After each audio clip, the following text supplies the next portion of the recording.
Sons of kings.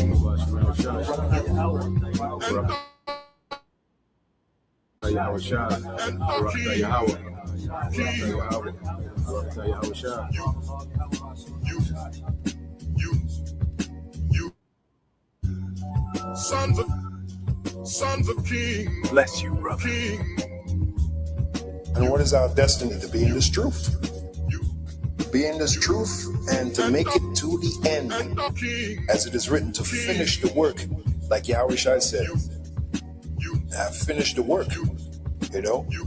The Apostle Paul said the same thing. Henceforth I know there's a crown of righteousness that is laid up for me. Okay, that is our destiny.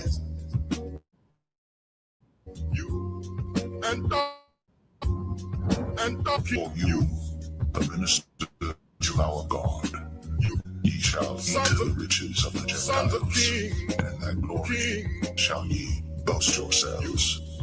For your shame ye shall have double, and for confusion they shall rejoice in their portion. Therefore in their land they shall possess the double, everlasting joy shall be unto them. By the Lord of judgment, I hate robbery for burnt offering, and I will direct their work in truth, and I will make an everlasting covenant with them, and their seed shall be known among the Gentiles, and their offspring among the people. All that see them shall acknowledge them, that they are the seed which the Lord hath blessed. I will greatly rejoice in the Lord. My soul shall be joyful in my God. For he hath clothed me with the garments of salvation, he hath covered me with the robe of righteousness, as a bridegroom decketh himself with ornaments, and as a bride adorneth herself with her jewels. For as the earth bringeth forth her bud, and as the garden causeth the things that are sown in it to spring forth, so the Lord God will cause righteousness and praise to spring forth before all the nations.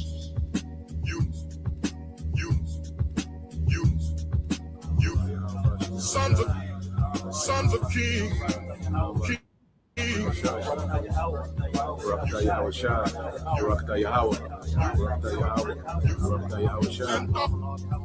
the king.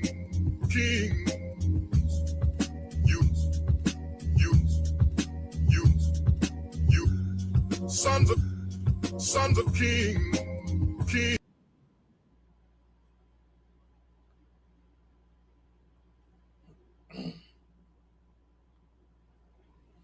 All right, Shalom. First and foremost, I would like to give all praise and glory unto Yahweh Bahashem, Yahweh Shah Bahashem, Makakodash, and double honors unto the apostles and the elders of GMS who rule well, teach well, being great examples to us younger brothers, and peace and blessings and salutation to the hopeful elect out there pushing his word and truth and in sincerity across the four winds in the name of Yahweh Bahashem Yahweh Shah. Pushing to get up out of here. Shalom to the hopeful elect, the believers, the listeners who have came back to the obedience of the scriptures through faith in Yahweh Bashem Al Shai. All right. What I want to get into, all right, with this lesson, going into the relentless tyrant, which is Esau Edom, and this devil, he's so wicked, within his kingdom, no matter how much, that the devil has, he can never have enough, and on the flip side, no matter how much people suffering, he can never stop taking. This man is an absolutely, wicked madman that's in power. All right. And he's a very unmerciful man. And this man gets a pleasure, okay, in seeing suffering of the people. That's why he loves, generational property, man. He loves keeping people impoverished.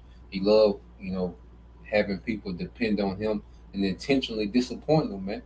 This is a sick nigga that's in power, man. And this nigga is wicked, and this nigga relentless in his wickedness, man. Okay? That's why the scripture describes this, man. Let's go here and come back to this precept. But let's get this one, man. Okay? The scripture describes this devil. Okay? When you go to the book of Proverbs 28 and 15, it says, as a roaring lion and a raging bear, so is a wicked ruler over the people, man. Okay? Over the poor people, okay? Over the poor people, man. This man has an economy that intentionally keep people poor so he can prey on them. Because the poor, because what comes from poverty? Desperation. Okay, and you have something called what predatory capitalism in this man's system, man, to where he capitalized off people being vulnerable. All right, he creates systems where people are just perpetually poor, to where they're vulnerable, and he can just prey on them. This man is absolutely wicked. The way this man runs the earth, man. Okay, he is the problem of the earth. You see, and on the flip side, the devil, he's able to shower people with convenience and distractions. Okay, people are enslaved to their lust, and he showers them, with easy access to lust. So people are so, enchanted, with lust and convenience that they don't realize how wicked this system is, man. Okay, how this man constantly rigs the game. The game is already rigged, and he constantly finding more ways to just rig the game, man, and bring hell on the masses, man. And we're just calling it out. All right. Now for the elect, all right, the Lord, is a buffer between us and this devil to where he just doesn't have his way. But to a lot of people, to a lot of you people, all right, you're proud, and the Lord is just giving, all right, you people over, all right, to this goddamn raging bear, man. Okay? It says the prince, verse 16, the prince that wanted understanding is also a great oppressor. And this man lacks understanding and ruling and righteousness, man. He don't got it. The qualities of a ruler, Esau don't got it. Okay, this man rulership consists of organized chaos. Okay, and when you really, as things are coming out, man, and you really see how the devil runs the earth, man. This devil has the earth in the shit show, man. That's why things are imploding on him, because he got so much wickedness going on, so much tackiness going on, man. There's a lot of tackiness in the way that this man runs the earth, man. Okay, but since he has, these systems of convenience and things are efficient, and you people, you know, uh, they relate that to the devil, to people. It seems that this devil got everything on point, but really it's just organized chaos, man. Okay, even his concept of efficiency, okay, like the concept of how he ships things, and traffic as far as transportation, the transportation of goods is called just-in-time shipping. So the slightest disruption to his shipping, because he does just-in-time shipping because it saves him money, not because it's best for the consumer. Okay, it's best for the masses, but no, it saves him money in his profit. So just-in-time consuming benefits his profits. Okay, but it's very fragile the way that this man got shipping and transportation and particular things set up, man. You know, but this devil, man, he creates a system to where he's a great oppressor. And he gets off on it. It says the prince that wanted understanding is also a great oppressor, but he that hateth covetousness shall prolong his days, man. And that's one of the things about this captivity, because this is a learning experience for us, man. You know, as the Lord has put, his people at the tail of this kingdom, because whatever, the people of these other heathens, they suffer in this kingdom, you know, Israelites have suffered more. The tribes have no one has suffered more than the tribes in this system, man. You know, so what this man does to the masses, we get it the worst. All right, and the Lord put us in that predicament for a learning experience, man. We're learning how not to be as a ruler, man. We're seeing the results firsthand of a wicked ruler. We're ground level to see the results of a wicked ruler, the effects of a wicked ruler, man.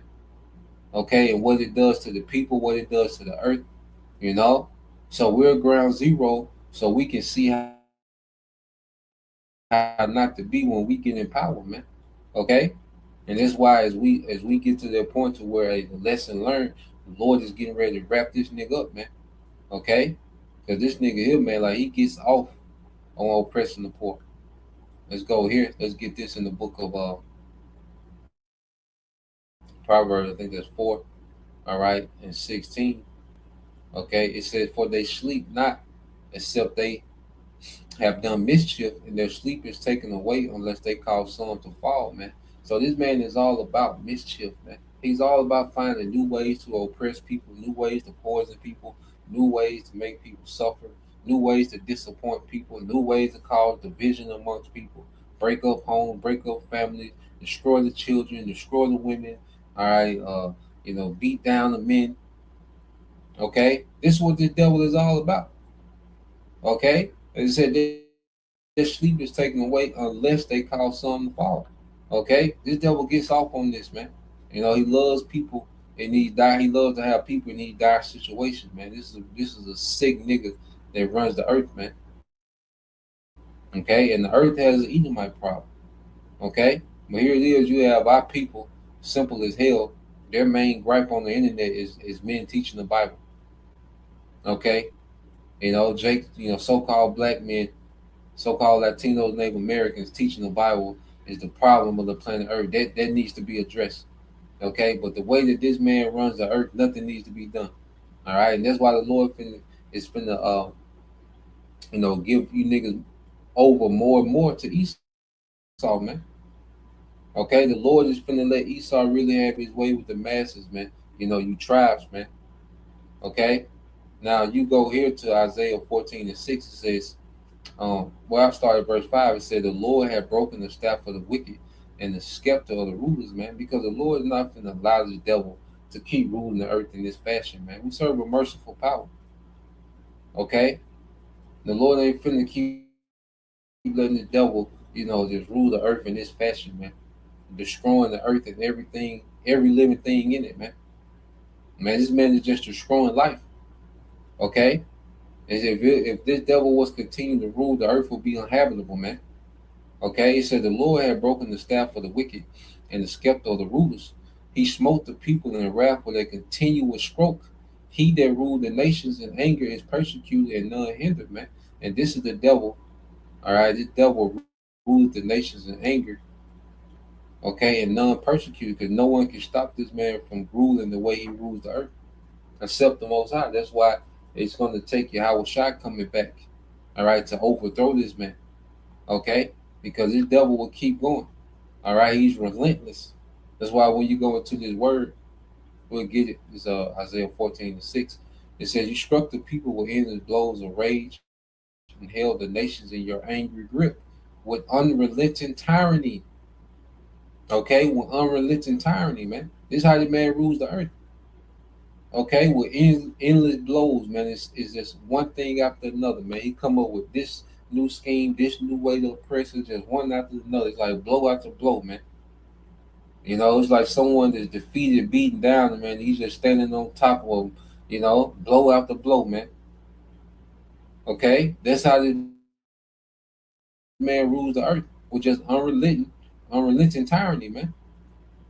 Okay, and this devil pissed because he don't have that birthright, man.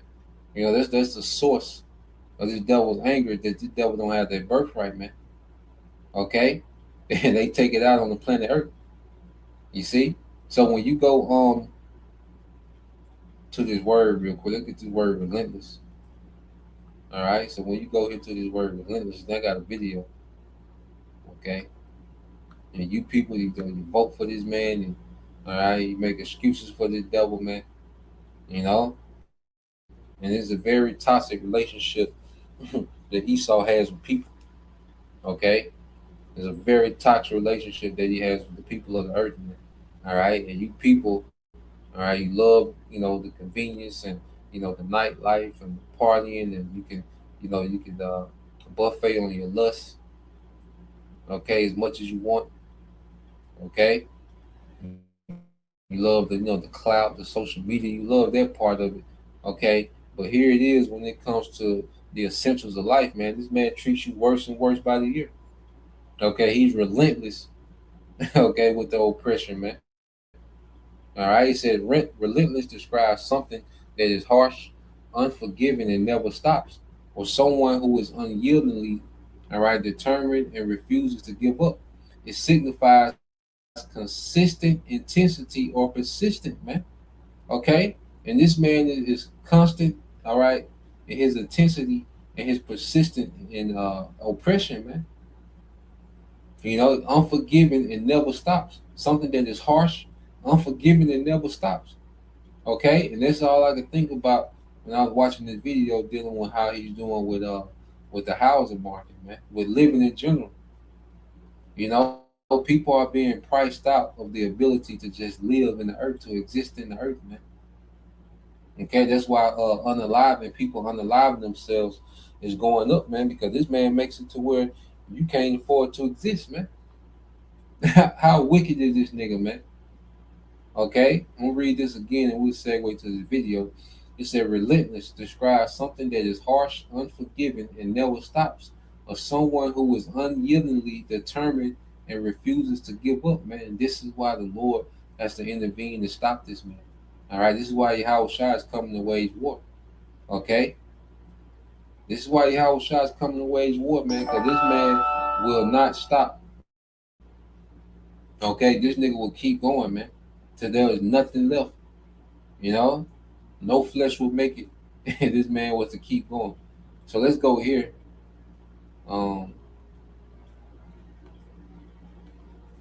Let's watch this little video here.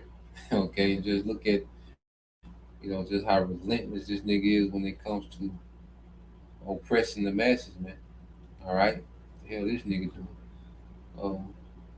Y'all, so why I go to my leasing office today to renew my lease, and they was telling me how my rent is going to increase by like $600. Ever wonder how much it costs to live in a camper? It's not as cheap as you might think. And I do love this house. I love everything about this house. I've come to the realization that I can't stay here because I can't afford to. I live full-time in an RV, and we're trying to get a new RV, and they're just super expensive. Call it a mobile home, call it a trailer, but either way, we're buying one. People are buying storage sheds from Home Depot and converting them into homes. The billionaires have already bought those too. I just got our rent renewal, and it's going up by $300 a month. $300 for a one-bedroom apartment that is not updated in any sort of way. We already pay, with all the fees and everything, $2,000 a month, and now we're going to be paying $2,300 a month for this tiny apartment. 22.6 million renters in the U.S. are now cost burdened, meaning they're spending more than 30% of their income just on housing and utilities. People are working 40, 50 hours a week, but half their paycheck is gone before they've even bought groceries, gas, or had any fun. So naturally, people start thinking, why am I paying someone else's mortgage? I should just buy a house. And that's where the next trap lies. The median single-family home hit over $400,000 in 2024. That's 5 times the median household income. To afford the monthly mortgage payment on that home, you need to earn at least $126,000 a year. Out of the 46 million people who rent in the US, only 6 million of those people make that amount of money each year. That means mathematically, 87% of renters will never own a home. So I was just out on a walk right now, and check out these homes next to this path that I'm on. I was looking these homes up on Zillow, and you're looking at somewhere in the neighborhood of $615, $625, $650 for these really tiny houses. I mean, they're not very big. You can see the properties they're sitting on are tiny, and yet people want $650,000 for these homes at what, 6.25% interest rates? No wonder nobody can afford anything. According to NBC, in Q2 of 2025, investors bought 1/3 of all single-family homes sold. 1/3 of homes in a 3-month period. And now they're not just buying homes, they're building entire neighborhoods that you can never own. These are called built-to-rent communities. They look like your average subdivision, houses, driveways, backyards, but every single home is rental only. Built to rent now accounts for 9% of all new single-family construction in the US. Companies like Tricon, which is part of Blackstone's real estate portfolio, are building these in Texas, Arizona, South Carolina. Look at this, a 4-bedroom, 2.5-bath, 1,900 square feet in Texas with fees comes out to $2,911 a month. They've got the cheap vinyl flooring, bathroom tile from the early 2000s, and a backyard the size of a shoebox. All for the low price of $3,000 a month. Their idea of solving the housing crisis is you will never own a house. You will rent a house instead of an apartment, but each year they'll still increase your rent. And they plan, in their mind, in the New World Order, they're going to rent your life to you. With their programmable money, they're just going to rent your life to you. There will be no ownership in the New World Order. All right, there'll be no homesteading, there'll be no private farming. Okay, everything that you consume will be you will get it on a permission basis. Okay, everything that you consume. All right, and this is what these devils, plan on rolling out. All right, and they're just conditioning the people to you getting used to not owning anything, man. Okay, because now we are to this generation that's in college, they can forget about ownership. Okay, these young adults, um they have an economy also called the childless economy. Okay, to where you got two income, childless adults, a man and woman. Okay, two income childless adults, man. Okay, that's a new thing. Why? Because they can't afford anything. They can barely afford for them to exist. So this man has something called the childless economy, man. This man is completely wicked. Okay, and this nigga just thinking of new wickedness to do all the time. This is what this devil is on, man. Okay, but this is what the American dream has come to. Okay, to where you people cannot afford to exist, and it's gonna get worse. All right, and America, what is known for being proud. Okay, you haven't cared about what your government has done when it has weaponized the dollar to turn these nations into third worlds. Okay, where it's constantly in conflict with these poor nations. All right, keeping them destabilized, war torn. All right, places for XEX trafficking. Okay, you Americans haven't cared. You cheered on your government. You voted for this government. Okay, you celebrate every 4th of July. Okay, now the Lord is bringing the suffering to this place, and it's gonna get way worse, man. Okay, it's gonna get way worse. So let's play some more. Well, I can't afford my house anymore.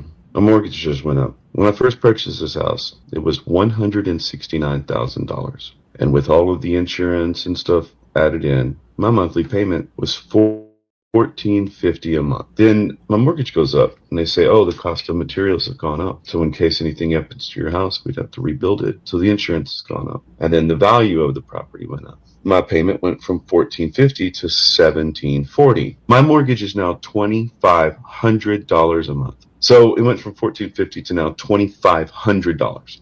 Mortgages are on the rise. Property taxes keep going up. I mean, look at this house in New Jersey. 2-bedroom, 1-bath starter home hasn't been updated. $750,000. Let's look at the property taxes.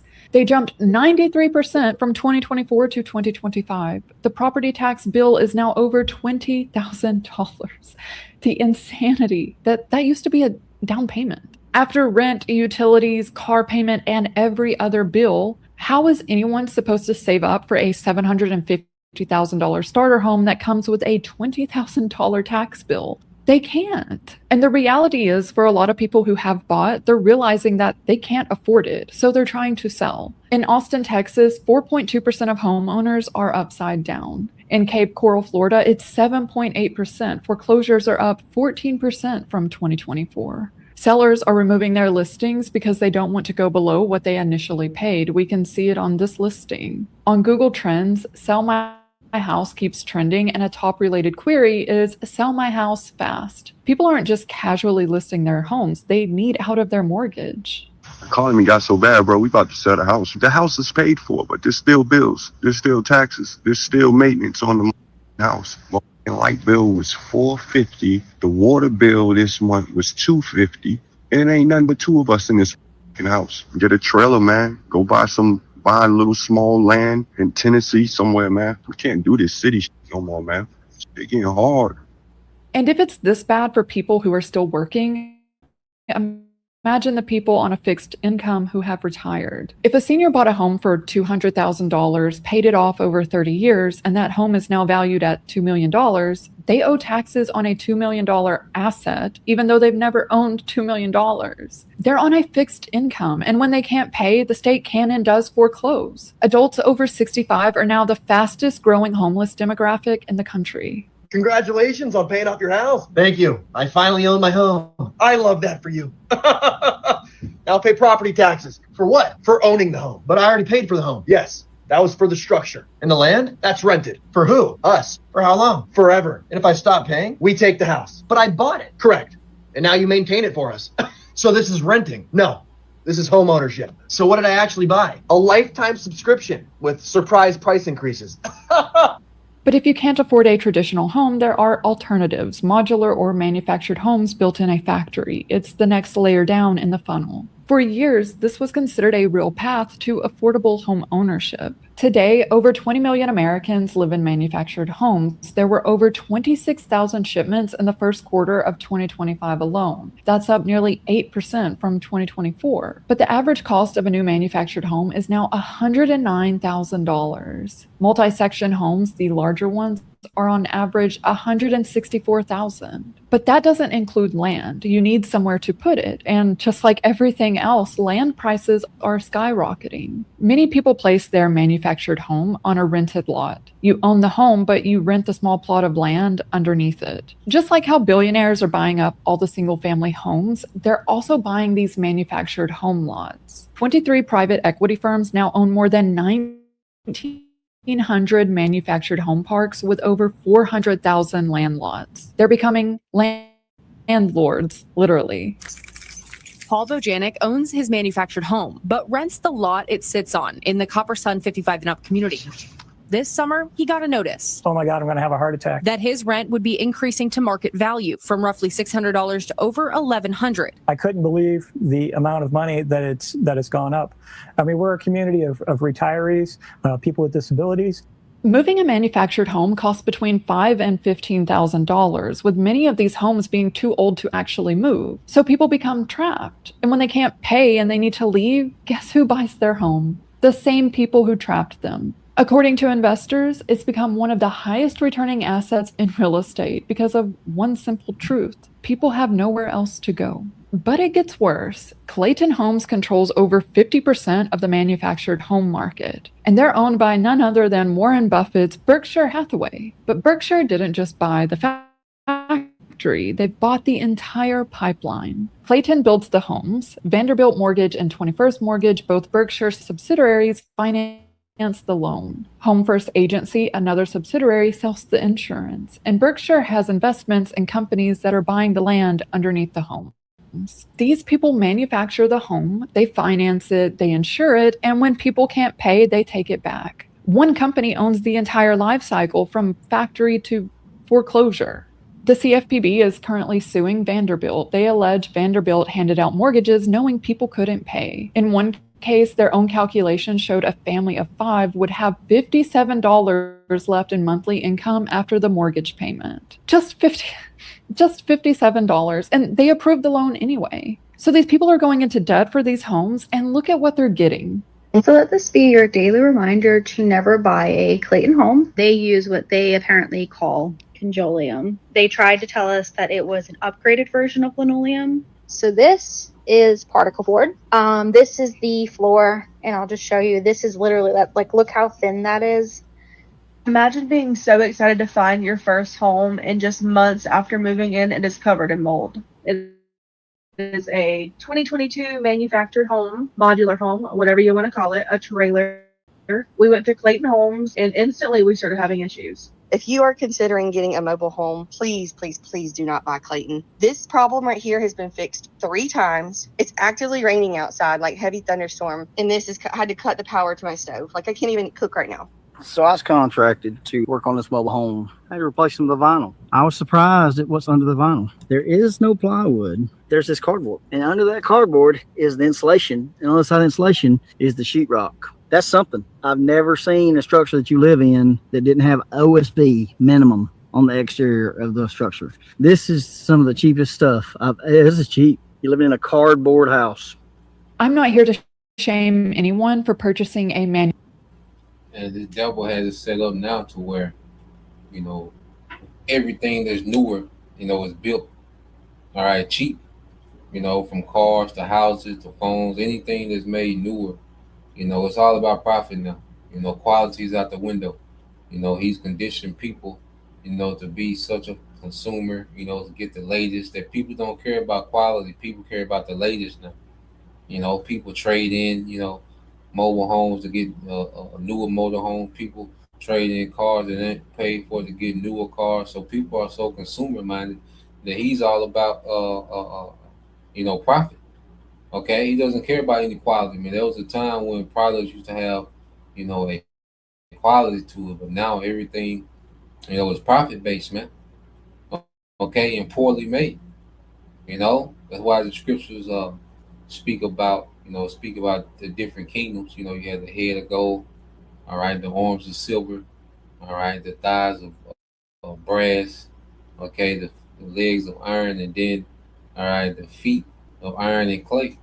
Each metal became inferior, man. Because each kingdom became inferior in quality, man. Okay, and now we're in the time of the 10 toes, man. So this is a very inferior kingdom, man. You know, the way this man builds, okay, the products, okay, the infrastructure of the kingdom itself, man, is poorly built, okay, because this devil is all about profit, man. You know, but everything that because this devil, he's just buying these billionaires buying up everything, man. They're buying all the RV companies, they're buying all the mobile home companies, they run the banks, they run this man just, you know, everything you can think of, man. The car industry, the parts, the this, the that, everything you can think of, this man is buying it and watering it down just for profit, man.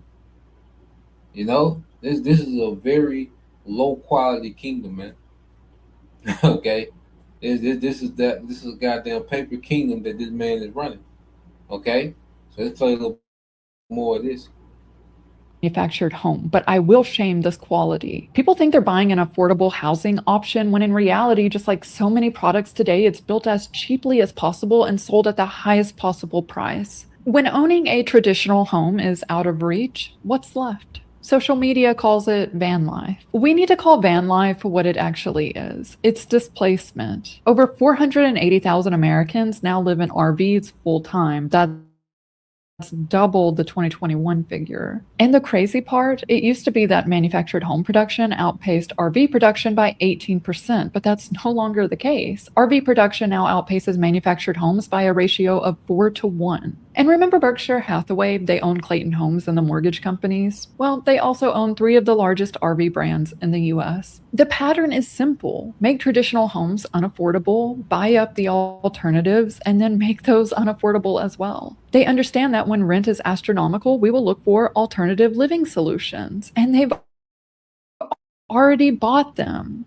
And as a result, RV living is becoming more expensive than living in a house. People keep asking me how much does it cost for us to live full time up here in North Dakota in our RV. Rent cost is only $545 a month, and then we also have to pay for our trailer, which is part of our debt, which is $1,050 a month for that payment, and then my husband's truck payment is $1,000. Our insurance for both of our cars is $429, and our trailer insurance is $97. We also pay $60 for Wi-Fi. We pay $192 for our phones and then $100 for subscriptions. Between food and gas, we're spending around $1,000 a month. We spend around $80 a month on laundry, which brings our total to $4,553 a month to live in this RV. So after the truck payment, the RV payment, and various expenses, $4,500 to live in an RV. I don't know about you, but that does not sound very affordable to me. But it's only going to get worse. And a lot of you Americans are poor decision makers as well. Okay, so how the hell your truck no more than your rent? Like what type of truck you got? But that's you stupid simple as Americans, and it's good. The Lord said He will put over you Americans a cruel Lord. Okay, you see where's Jesus? All right, when you Jesus believe, where's Jesus in the midst? What does Jesus have to say about this? Okay, you simple Americans, man. All right. And I said, this is just the beginning, man. This is why people are going to be begging for their seat here. Okay, you think the devil, offers, housing, for this seat here, that people ain't gonna jump to it, man, because he wants to create an atmosphere of desperation, man.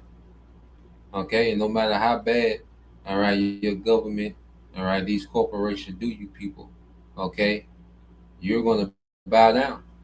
Okay, and you're open, to take, all right, anything that they got to give you, man, for some type of relief. Okay, so let's play this a little more. Woody Lifestyle Properties now owns more than 200 RV resorts and campgrounds across the US and Canada, over 91,000 sites. They're not building these campgrounds for families to go on vacation. They're building them because people have nowhere else to go. And this isn't me speculating, this is in their own SEC filings. We believe millennial and Gen Z demographic will contribute to our future long-term customer pipeline. They then go on to talk about a study, and the conclusion of the study was that demand from millennial and Gen Z would continue to outpace supply for manufactured home and RV communities. It then goes on to say, the entitlement process to develop new manufactured home and RV communities is extremely restrictive. As a result, there have been limited new communities developed in our target demographic markets. Meaning it's hard for other companies to develop communities, so therefore we have to live in theirs, and they are going to jack up the prices. Come with us as two 19-year-olds turning a shed into our home. Back here is where the bathroom is going to be. This is going to be the laundry room. Right here will be like the kitchen, the stove. I'm going to have like a little island. And then over here, the living room. And this right here is actually a tiny home, tough shed from Home Depot, 2 stories, 860 square feet, 1 bedroom, full kitchen, full living room. When everything becomes unaffordable, you get people buying storage sheds from Home Depot and converting them into homes. That's how desperate things have gotten. Here's one on Home Depot's website right now.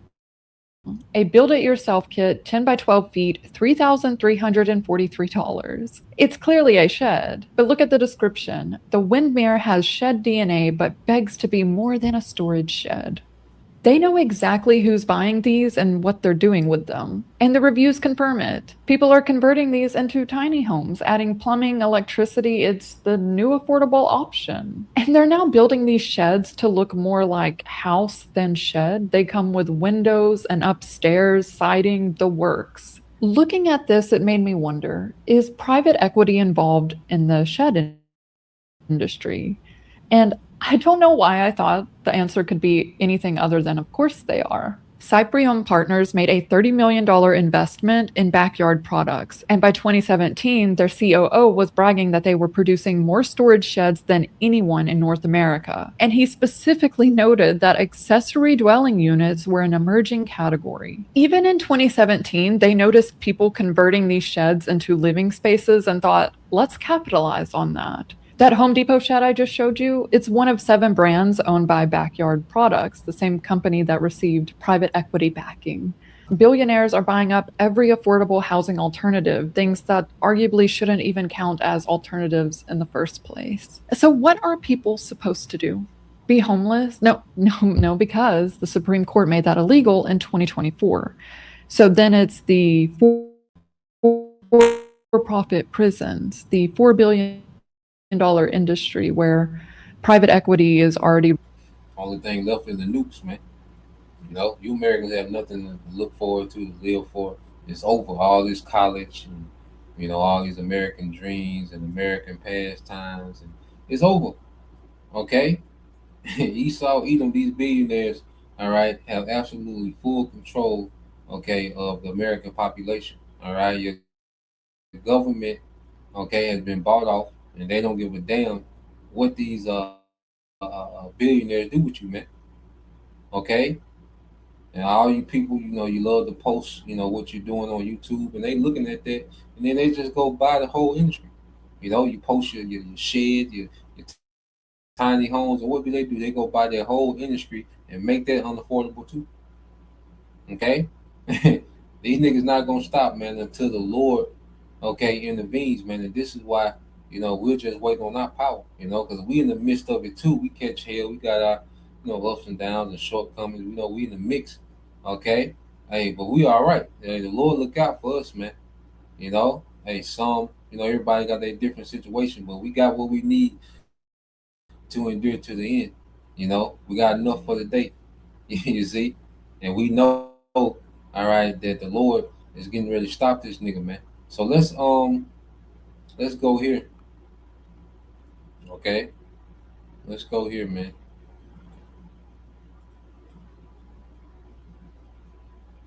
All right? And we know our power, you know, is finna send Yahweh shot back, you know, to wage a war, okay, against the devil, man. You see, and the elect is finna be delivered. Okay, let's go here. Let's go to St. John 10 and 10. The scripture tell you about this nigga and what he's about. St. John 10 and 10. It said, the thief cometh not but for to steal, to kill, and destroy. That's all he's about. He's looking at more ways to poison the food. Oh, y'all eating that now? Let me go buy that whole industry and poison it. Oh, y'all found another healthy alternative. Let me go buy all that and poison it. Oh, y'all got alternative living, affordable living. I'm gonna go buy all that and poison it. Okay, this is the mindset of this nigga, man. That's all he's about. Okay, the earth has an Edomite problem. So-called white man needs to be removed from power completely, man. That's the that's the solution. Phase one, this nigga removed from power completely. Okay, then he's put into captivity, and then he's done away with forever, man. It said, a thief coming not but for to steal and kill and to destroy. I am come that they might have life, that they might have it more abundantly, man. And this is gonna be your shot, man. He's coming to bring abundance, man. Beginning with his people, all right, because we're going to enjoy abundance at the top as rulers, man. Okay, with Yahweh shot, and we're going to enjoy abundance as a people, man. We're just going to have big families, big palaces, big estates, properties, okay, fields of slaves. Okay, we're going to enjoy abundance at the return of Yahweh shot, and it's all going to be in righteousness, man. Not the 1,000 years, you heathens, you will get a piece of that abundance, man, because it's gonna be so much. Okay, you're not gonna be part of the covenant. You're not gonna have spiritual powers. Okay, you're not gonna have nowhere near the substance and abundance we got, but we're gonna have so much abundance, man. A little piece of our abundance, you'll be far better than this. Okay, than this madness, man. You see? So let's go here. Because the solution to Esau, man, is just to get this nigga out of here, man. Okay? This nigga gotta go. Alright? This is the book of Joel, chapter 18, and verse 7. I started 16. It says, his root shall be dried up beneath, and above his branch shall be cut off. And this is this man being completely rooted out the earth, man. Okay, because if you dig up a tree from his roots and cut off his branches, then that tree not coming back. Okay. It said, verse 17, it says, his remembrance shall perish from the earth. Okay, and he shall have no name in the street. Okay. So Esau is gonna be blotted out as a nation, man. He's gonna be removed from power. Okay. This nigga gonna go into hardcore bondage, and he's gonna be so far away from civilization, man, in captivity, because he's going to be in the mines, and he's going to be mostly under the earth working, man. He's going to be way out there, man. Okay, mining and gathering resources, man. Okay, and then he's going to be gathered at the end of that 1,000 years, and they're going to just be burnt out of existence, man. Okay, so he shall be driven from light to darkness and chased out of the world. He shall neither have son nor nephew among his people, nor any remaining in his dwelling. They that come after him shall be astonished, all right, at his day, and they that went before him, all right, and they that went before him were affrighted. Surely such are the dwellings of the wicked, and this is the place of him that knoweth not the Most High, man. This is a wicked nigga, man. Okay, that knoweth not the Most High. All right, this devil is everything that the Lord hates, man. Okay, and he's absolutely the worst qualified to be a ruler of anything, man. You see, but there comes a time when this nigga gonna be chased out the earth, literally, man. Okay, completely eradicated out the earth, man. Okay, because this nigga has just been an absolute demon in power, man. A relentless demon. You see, so that's the point. Lord will, you brothers and you sisters edify once again. We give all praise and glory unto Yahweh, Bahashem, Yahweh Shah, Bahashem, Kakadash, and double honors unto the apostles and the elders of GMS who rule well, teach well, being great examples towards younger brothers. And peace and blessings, salutations, and hopefully, shalom.